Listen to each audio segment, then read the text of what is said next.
Good evening, 9 o'clock on the east coast of Australia. It is, as we speak, when the sun starts to rise in Washington, D.C., when we will start to hear again from the President of the United States, who has had plenty to say on his social media platforms, as well as a lot of action which is happening in and around the Middle East, where it is 2 o'clock right now in Israel, where bombs from Iran have been landing.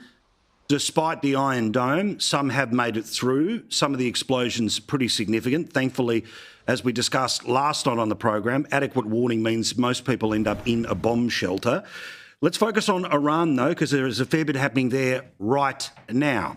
In fact, in the past hour, there has been major operations, and I'll tell you some of the targets that have been hit. The local time there is 1:30 in the afternoon.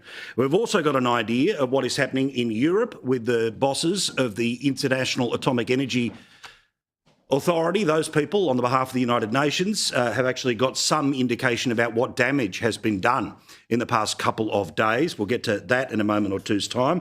And the Iranians are meeting in Moscow, hoping for some help from Vladimir Putin.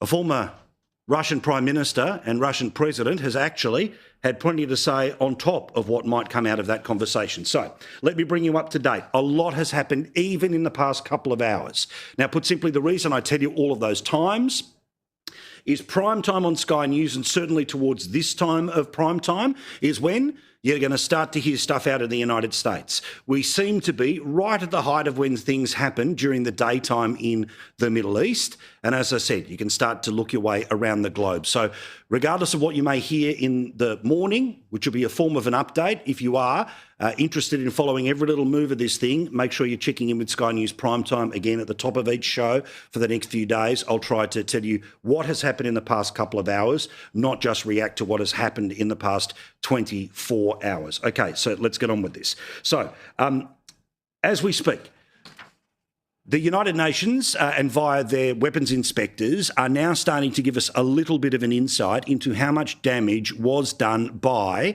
the American hit on Iran. Now, you know, the past 24, 36 hours, there's been great claims made by the President of the United States and military officials that of the 3 different sites that they hit, there has been significant damage done to the Iranian nuclear operation. The Iranians said that because they feared that things were coming, some of these sites may well have been emptied out. So there's a lot of bluster, there's a lot of BS, there's a lot of sizzle, but there's also a lot of stake when it comes to this story. So again, I'll try to explain things and try to keep an eye on lots of moving parts here. So let's have a look here at the announcement which was made by the essentially United Nations and their weapons inspectors. And I'm going to take a little bit of time to play this for you because the 3 main sites, including, of course, the one that was underground and the 2 other sites, all hit within that extraordinary hour or so in the middle of the night, about between 2 and 3 a.m. local time in Iran. Well, remember, we had to wait a couple of days to find out what the battle damage assessments were going to be. The Americans are expected to give us another insight into that perhaps as early as the next couple of hours, but in a midpoint between the early announcements, the bluster that may well have come out of America about how decisive this is, well, what is actually happening, and is there any fallout? Because obviously if you're hitting enriched uranium, the possibility for poisons to make it into the air and winds to move it around local populations becomes an issue. But here's literally fresh off the press what's just been said by the UN. At this time, no one, including the IAEA, is in a position to have fully assessed the underground damage at Fordow. Given the explosive payload utilized and the extreme vibration-sensitive nature of centrifuges, very significant damage is expected to have occurred. At the Isfahan nuclear site, additional buildings were hit, with the US confirming their use of cruise missiles. Affected buildings include some related to the uranium conversion process. Also, at this site, entrances to tunnels used for the storage of enriched material appear to have been hit.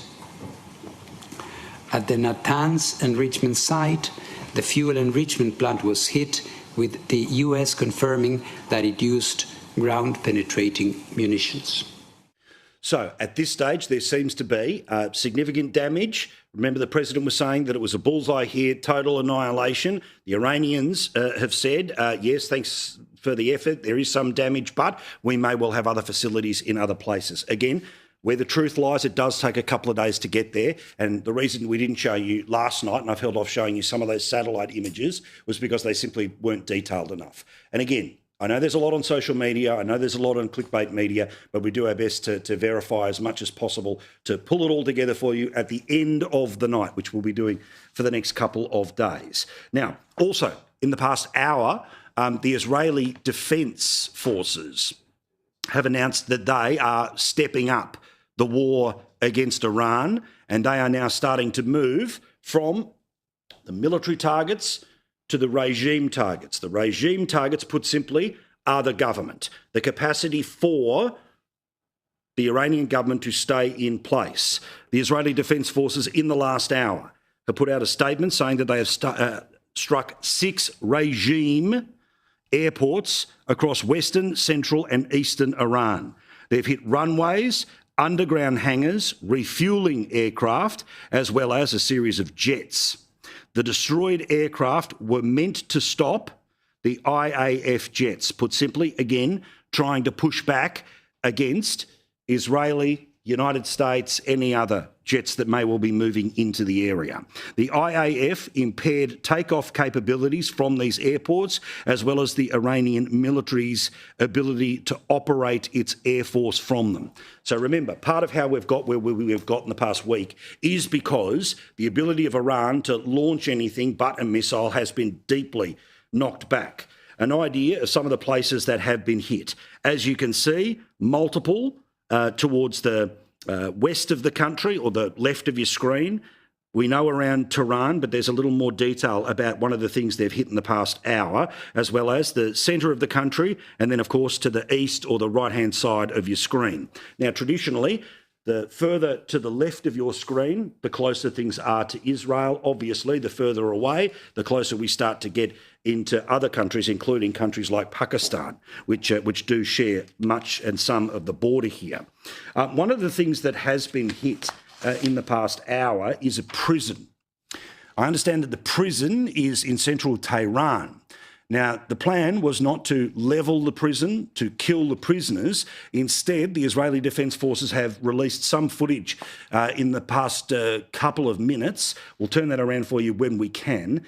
But what they've done is they've blown the doors off the prison, because the prison is apparently where many political prisoners, i.e. enemies of the regime, would be in place. Great work from our team, have turned that around very quickly. Again, you can see the doors of a notorious prison where political prisoners are being held has been blown off by the Israelis.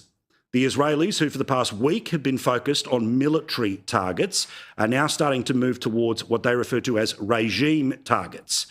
Now, they are actively trying to weaken the Iranian government, the Iranian regime. They want a change in who is governing that country because of its obvious threat that has taken place over decades towards Israel.